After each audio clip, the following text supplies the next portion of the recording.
My older sister ruined my life, and my parents stood by her.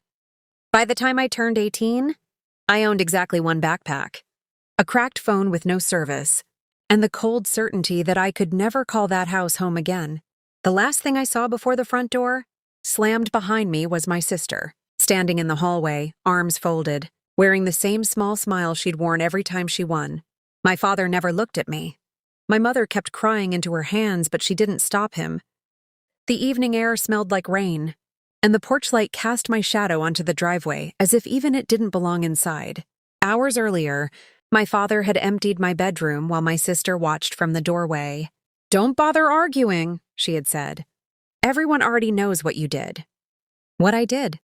The words echoed louder than the shouting. Money had disappeared from my parents' safe. Jewelry, too. My sister had tearfully discovered the empty box and then produced evidence that pointed straight at me, a pawn ticket with my name, messages she'd somehow printed from my account, and a story polished so perfectly that nobody questioned it. I knew every piece of it was fake. She knew I knew. That was enough. I begged my parents to check the security camera that overlooked the garage, where the safe had been moved days before. My sister calmly reminded them the recorder had mysteriously stopped working. Convenient. I asked them to call the police because a real investigation would expose the lie. My father's answer still lives in my memory. "If you force this family through that kind of humiliation, don't ever come back." Not, "Let's find the truth." Not, "I believe you." Just a warning. The verdict had already been written. My mother whispered that maybe confessing would make things easier. Confessing to a crime I hadn't committed. I remember looking around the living room, searching for one face that doubted my sister's performance. The family photographs lining the wall suddenly looked like pictures from someone else's life. Every birthday, every vacation, every Christmas had led to this moment, and not one person chose me. So I stopped speaking. Silence, I realized, was the only thing nobody could twist. When my father dropped my backpack onto the porch, a zipper burst open and a few shirts spilled across the wet concrete. He didn't help pick them up. My sister leaned against the doorway, watching me kneel in the rain. She looked satisfied. Not angry. Satisfied. That was when I finally understood something I should have seen years earlier. This wasn't a misunderstanding. It was the ending she'd been writing all along. I picked up my clothes, zipped the broken bag shut, and walked away without looking back. Behind me, the door locked. 5 years later, my mother would call me in tears, begging me to save the very daughter they had sacrificed me for. She thought I would remember being family. Instead, I remembered the sound of that lock clicking shut. People like to believe betrayal arrives all at once, but mine was built one ordinary day after another. My sister Emma never needed to shout to get what she wanted. She simply learned early that tears worked faster than truth. By the time we were teenagers, everyone in the family treated her feelings as facts, while my explanations sounded like excuses before I even finished speaking. I was the quiet one, the dependable child who fixed broken shelves, stayed late after school to work part-time, and never complained when plans changed because someone else needed attention. The reward for being reliable was becoming invisible. If something went well, it was expected. If something went wrong, I was the easiest person to blame. My parents never called it favoritism. They called it keeping the peace. Looking back, I realized peace was just another word for asking me to carry the weight so nobody had to confront Emma. Every apology they demanded from me bought her permission to push a little further. She borrowed money and forgot to repay it. She blamed me for broken things she had damaged herself. She casually took credit for ideas I had shared at family gatherings, smiling as everyone praised her. Each incident was small enough to dismiss on its own, but together they became the blueprint of our family. I kept believing that if I worked harder, stayed calmer, or became more successful, someone would finally notice the difference between us. Instead, my silence became evidence against me. Emma understood something I didn't back then. When one person controls the story, the truth becomes whatever everyone is most comfortable believing. By the time I left home with that single backpack, I wasn't mourning the loss of a house. I was mourning the years. I had spent trying to earn a place in a family that had already decided I was expendable. The accusation that drove me out of the house didn't appear overnight. It was simply the first lie my family refused to question. Emma had a habit of testing boundaries in ways that looked harmless from the outside. At dinner, she would accidentally mention that I had been in a bad mood all week, then glance at me over the rim of her glass with the faintest smile. My parents would nod as though she'd offered a helpful observation, instead of planting suspicion. If cash went missing from the kitchen counter, she'd pause before saying, "Maybe your brother borrowed it and forgot." The silence that followed always lasted a second too long. No one asked if I had. They simply waited for me to defend myself. I noticed my father watching me differently after those moments, not with anger, but with quiet disappointment, as though he expected me to fail eventually. That hurt more than shouting ever could. My mother became careful with her valuables. She never accused me directly, but I caught her slipping her purse into her bedroom before leaving the room. The gesture lasted only a heartbeat, yet it lingered in my mind for days. Family gatherings became performances. Emma would compliment me just loudly enough for everyone to hear, then follow it with something small. "He's so responsible when he feels like showing up." Laughter filled the room, soft and polite. I laughed too, because correcting her would only make me seem defensive. Over time, I stopped sharing good news. Promotions at work, personal goals, even simple achievements felt safer kept to myself. Somehow every success became another opportunity for Emma to remind everyone of my supposed flaws. She wasn't trying to destroy me all at once. She was making sure that, when the day finally came, no one would hesitate to believe the worst. The night I left, I told myself I would spend the rest of my life proving them wrong. For months, that promise kept me awake. I imagined collecting evidence, returning home successful, laying every fact on the dining room table, and watching their faces change as the truth finally caught up with them. But reality has a quieter way of teaching people. No one called to ask where I was sleeping. No one wondered whether I had found work or eaten a proper meal. Weeks turned into months, and months into years. Birthdays passed without a message. Holidays became ordinary days. The silence wasn't punishment anymore. It was confirmation. That was the moment everything shifted. I stopped waiting for an apology that would never come. Instead of spending my energy replaying old conversations, I poured it into my own life. I worked long shifts, rented the smallest apartment I could afford, studied at night, and accepted every opportunity that promised a future instead of an argument. Progress was slow, almost invisible, but unlike my family's approval, it belonged entirely to me. Every promotion, every dollar saved, every quiet victory became another brick in a life they knew nothing about. Then one evening, while organizing old paperwork, I found the last photograph I'd taken before leaving home.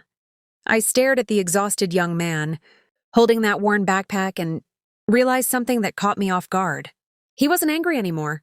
He was free. That was when I made the only decision that truly mattered. If my family ever came looking for me again, I wouldn't waste a single word trying to convince them they had been wrong.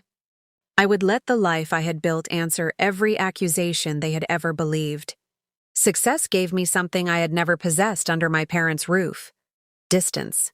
And distance has a way of making emotions less useful than facts. I stopped thinking like the son who had been thrown out and started thinking like the project manager I had become. Every problem had a timeline. Every claim needed evidence. Every decision carried consequences.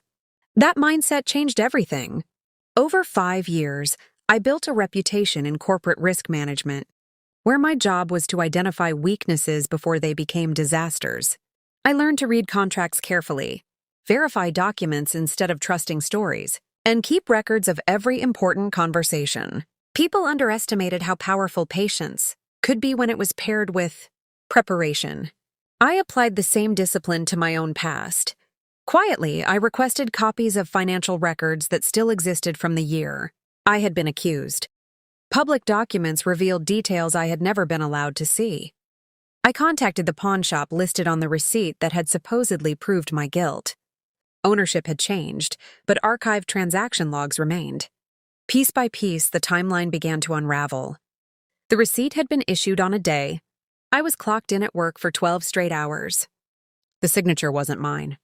The identification number recorded on the form belonged to a driver's license that had expired years before the alleged transaction. I didn't confront anyone.